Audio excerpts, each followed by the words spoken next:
this time with moving suspension. We've got the links in place here, and they're mocked up. Not all the other components are in place, but we can move the suspension up and down, which is a pretty awesome thing to be able to do. All that measurement, all the math that we did, it seems to be working out, and we now have a suspension that can move and can locate the axle. There will be other components that we're adding in, like I said, but we get an idea of what it's going to do. Right now, we're sitting with the suspension fully drooped out, which means the suspension is as far down and the body is as far up as they can go once the vehicle has the constraints like the coilovers and the limit straps. So this is all the way up. I'll show you some videos of it going up and down so we can see the full range of travel, which again is 14 inches, which is pretty sweet. I think it's going to work out. Check out how we got here. In the last episode, we left off with all of our control arm brackets in place. So now I'm going to be cutting some tubing to length, and then we're going to be notching that and tacking up all of our control arms so we can fit them in place and see how the suspension is going to work.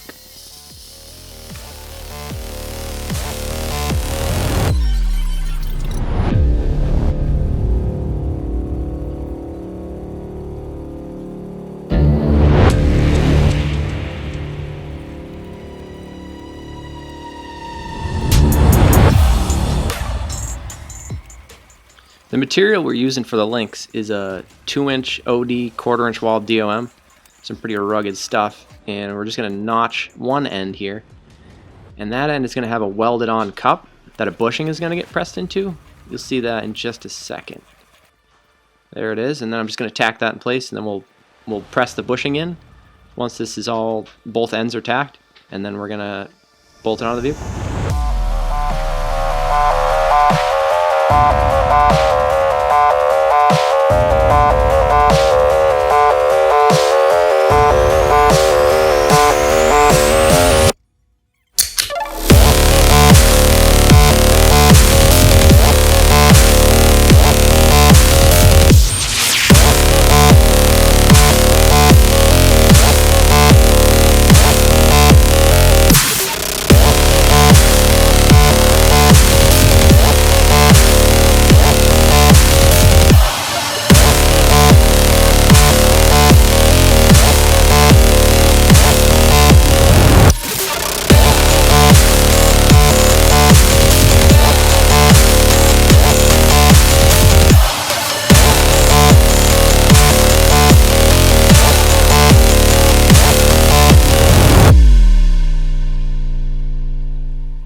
I took a lot of time in choosing and selecting the components I was going to use on these links, and I'll give you a rundown on what they are.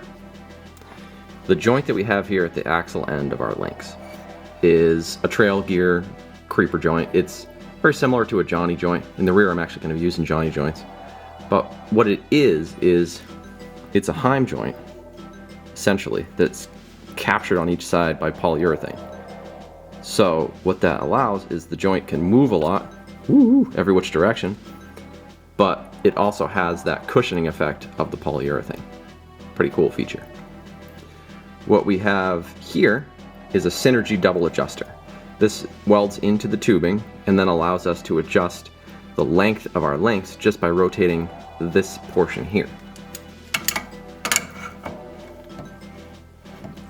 And we can pretty dramatically alter the length of our link just by rotating, because we're threading out and threading in at the same time. So we're making the joint longer on both of these different threaded areas, which is pretty cool. That way we don't have to rotate the entire link. What we used on the upside of our joints, up here on the chassis side, is a press-in joint, also from Synergy, that's made out of rubber that's bonded to a polyurethane insert, and the polyurethane insert can slip and rotate around with the bolt. Pretty cool, and it still allows a good amount of misalignment. The feature that it has that I like the best is that it is made out of rubber, and that isolates a lot of our vibration going into the chassis. If this was a full-blown rock crawler, most people would use Heim joints, but they can be noisy, they can be very aggressive, and they don't limit the amount of vibration and noise that come into the cabin. So what I'm trying to do is make this an enjoyable ride down the street as well as perform well off-road. Thanks for following along, guys. I appreciate everybody kind of giving me comments and talking to me about how the videos are going. I'm learning along the way as we're doing this whole thing, so I appreciate it. We're going to be working on, on buttoning up some more things on this, making some more progress, so don't forget to subscribe to follow along.